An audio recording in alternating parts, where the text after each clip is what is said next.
కోనాయగూడెం చెందిన రైతుని. నా పేరు బోయినపల్లి ఉపేంద్రరావు. నేను కౌలుకి 7 ఎకరాలు కౌలుకు చేస్తున్నా.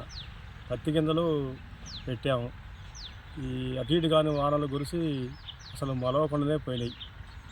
ఈ ప్రభుత్వం మమ్మల్ని ఆదుకోవాల్సిందిగా కోరుతున్నాం.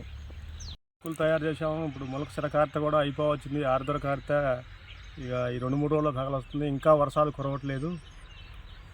ఇక చేనికి పోతే ఒక రకంగా ఈ వ్యవసాయం చేయాలన్నా అడుక్కోవాలన్నా అని అడిగించే పరిస్థితి వచ్చింది.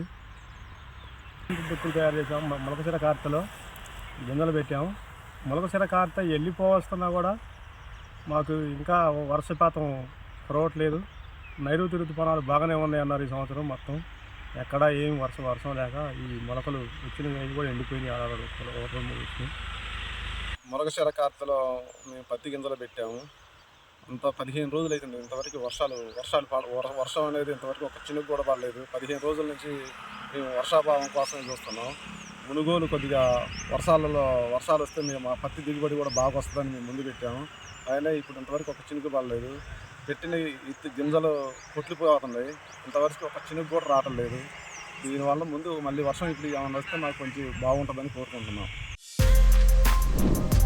For more videos like this, subscribe Big TV channel.